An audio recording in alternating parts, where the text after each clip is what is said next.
Space, the expanse in which the solar system, stars, and galaxies exist, the universe. It all started with those who had a vision of what lied beyond the horizon. Together, through time, these astronomers, philosophers, and freethinkers set the foundation for modern astronomy. However, the astronomers of our history would have never dreamed that the world would one day join their curiosity and root and even compete for the complete exploration of the universe we inhabit. This drive that became ingrained into modern society brought us to the beginning of spatial achievements. We've managed to launch rockets into space,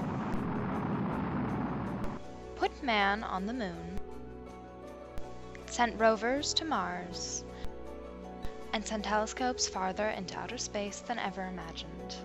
And this is just the beginning. These amazing achievements would have never occurred without the space race, a competition regarding the progress made in the field of space exploration.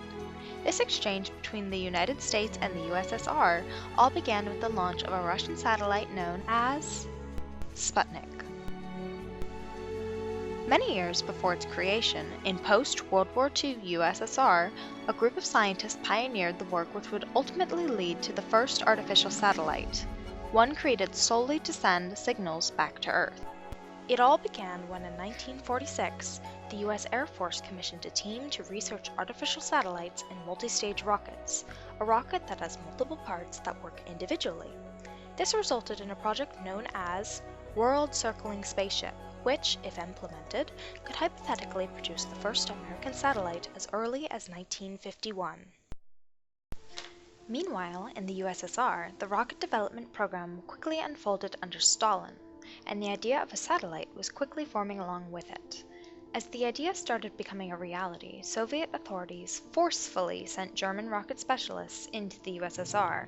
When the chief of the group asked Minister Dmitry Ustinov when they could return home, he responded with, "As soon as you make rocket fly around the world."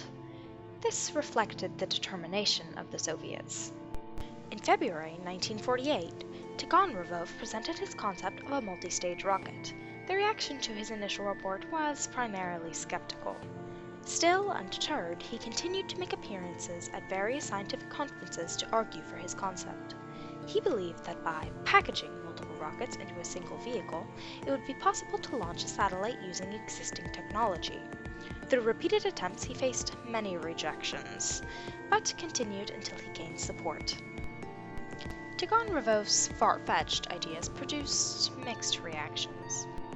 During a discussion session, General Tuchilin of the Artillery Engineering Service commented that the creation of a satellite is a useless idea, not even worthy of discussion, let alone its actual development, and argued that the Institute was wasting time on insignificant topics.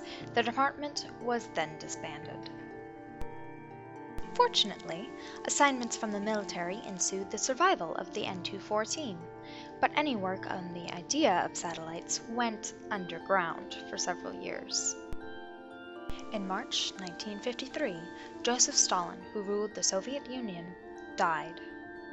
Khrushchev, who ruled after Stalin, set out to reform many aspects of Stalinism and continued and accelerated the rocket development program, as it was the only hope for the USSR to overcome the US air supremacy and gain the Soviets the ability to strike the US at will. Khrushchev's support of the rocket development program is what ultimately led to the completion of Sputnik. After Stalin's death, Taganrov's satellite project was solid enough to introduce into Soviet politics. He lobbied for his project to convince the Soviet government that America could potentially launch a satellite before the USSR created their own.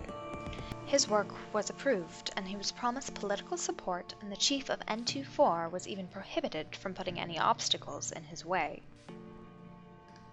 Finally, on May 25, 1954, the satellite project was formally evaluated and received full approval. As the testing of the rocket progressed in secrecy, the Soviet authorities gave the world few hints about its potential. In June 1957, a popular newspaper ran an article by President of the Academy of Sciences, promising the satellite launch within the next few months. Finally, on August 26, 1957, the official Soviet agency announced that a multi-stage missile flew a successful test mission. Most of this information notably received little attention in the West outside of the intelligence community.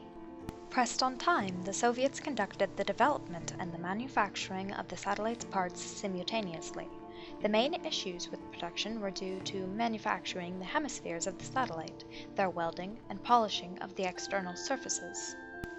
A scratch would ruin the results. Korolev yelled at workers for not doing a thorough job and reminded them that this satellite will be in museums. After countless tests to ensure the safety and competence of the launch, on September 7, 1957, the rocket flew a second flawless mission, clearing the way for the satellite launch. In the weeks before the intended launch date, Korolev traveled to various meetings, overseeing the satellite launch and making certain that everything went smoothly. Originally, the launch was scheduled for October 7, 1957. However, it was later advanced to October 4th due to rumors that America was preparing for its own orbital launch.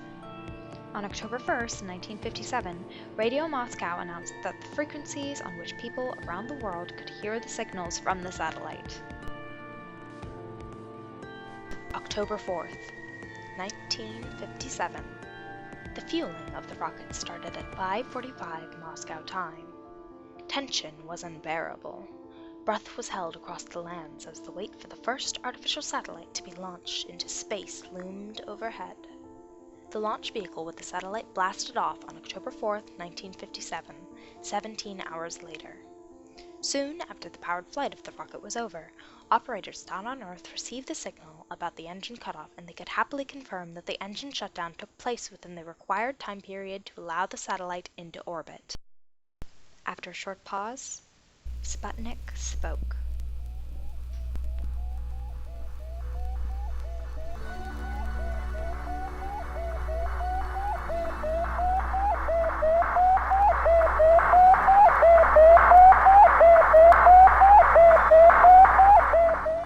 Anytime you do something first, you get a prize. In this case, it was the prize of being able to do it first. Russians also had the first astronaut, and human astronaut in space too, right? Yuri Gagarin. So being first is something that nobody can ever take away from you. That's why scientists always like to discover things, or people like to be the first to invent things. But it doesn't mean that you stay the winner in the long term as technology marches on. The space race has begun. The signal lasted for about 2 minutes until the satellite went out of range. Exhausted test personnel crowded together to celebrate their success. After years of gruesome work and dedication to the creation of Sputnik, the team from N24 could proudly say they were responsible for the creation of the world's first satellite. Before the satellite completed its first orbit, the official Soviet news agency announced the launch to the world. It was now the turn of American scientists to give the news of the Soviet success. They used this as an opportunity to launder money for their own space projects. A large part of America's effort and success in space exploration that followed the launch of Sputnik and ultimately led to the Apollo moon landing, the end of the space race, was sparked to life by the momentous event on October 4th, 1957.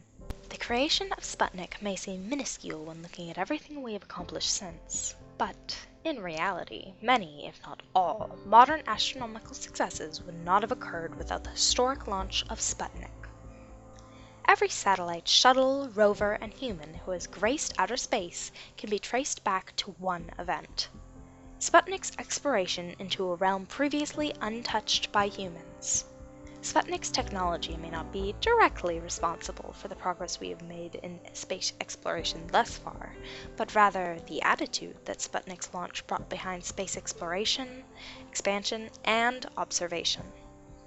Sputnik gave us a society in which we want to know what sort of world, what sort of galaxy, and what sort of universe we live in.